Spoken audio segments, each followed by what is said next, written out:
Have you ever wondered how the simple act of turning on a light bulb in your room is connected to a giant river and a huge dam miles away? In this video, we're going to dive into the fascinating world of how dams generate electricity using turbines. It's a process that's not only powerful but also amazing in its simplicity. Stay with me, and by the end of this video, you'll know exactly how electricity travels from water to your home. Let's start with a powerful visual. Imagine standing in front of a dam, like the famous Hoover Dam or the massive Three Gorges Dam in China. These aren't just giant walls holding back water, they are also powerhouses of energy. Behind these dams are massive reservoirs of water, waiting to be unleashed. But how does that water become the electricity that powers your phone, your fridge, and your computer? What is hydropower? Relating it to everyday life first, let's relate this to something familiar. Think of a dam like a massive water park slide. When the water is calm at the top, there's potential energy stored, kind of like standing at the top of the slide, waiting to go down. Once you release the water, or in our case, start sliding down, that energy turns into kinetic energy, the energy of motion. In the same way, when water is released from the dam, it moves with incredible force. It's this moving water that creates the power needed to make electricity. The role of turbines, a water wheel in action. Now here's the cool part. As the water rushes down from the reservoir, it doesn't just flow away, it's directed through massive pipes called penstocks that lead to a turbine. Think of the turbine as a high-tech version of those old-fashioned water wheels you've seen in mills. Just like a water wheel, the force of the water hitting the turbine blades causes them to spin rapidly. Real-life example, water mills to modern power. Let's pause for a real-world example. Have you ever seen an old water mill in action? In the past, people used the power of rivers to turn these giant wooden wheels, which help grind flour or cut wood. The principle behind turbines and dams is similar, only now, instead of grinding wheat, we're generating enough electricity to power entire cities. How electricity is made, making it easy to understand. So, when the turbine spins, it's not just spinning for fun. The turbine is connected to something called a generator. And this is where the magic happens. Inside the generator, there are magnets and coils of wire.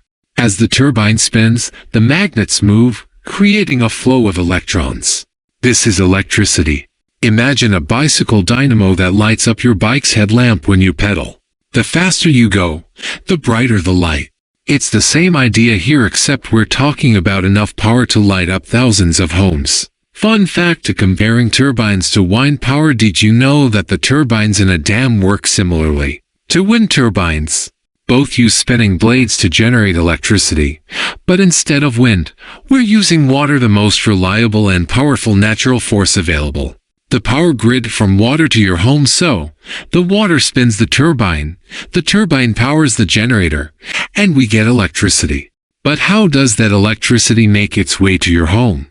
The electricity produced is sent through power lines and transformers, which help adjust the voltage so it's safe to use.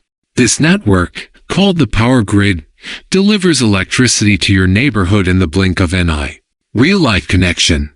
Everyday examples. Think of it this way: just like how water flows through pipes to reach your faucet, electricity flows through power lines to reach your light switches. It's an invisible highway of energy.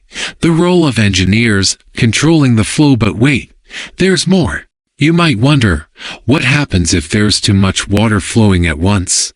Great question. Engineers control the flow of water using gates and valves to make sure everything runs smoothly. This way, they ensure the turbines spin at just the right speed, preventing damage to the equipment and keeping the power supply steady. Example, like managing traffic. Think of this like managing traffic on a busy highway. You can't let too many cars through at once, or there will be a jam. Engineers control the traffic of water to make sure the system runs smoothly, and there's no traffic jam in the electricity production. Why hydropower is amazing. Connecting with viewers. Now here's why this whole process is so awesome. Hydropower is renewable. As long as we have water, we can keep generating electricity. Unlike burning fossil fuels, which pollutes the air, hydropower is clean.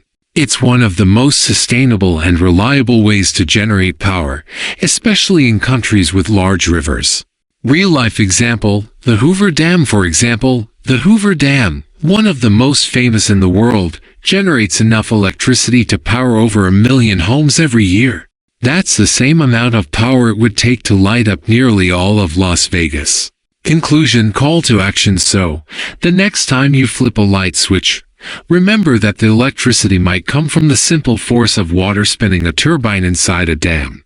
Hydropower is a quiet hero in our modern world, providing clean, reliable energy. If you found this explanation interesting and want to learn more about the wonders of science and technology, don't forget to like, share, and subscribe. And as always, thanks for watching.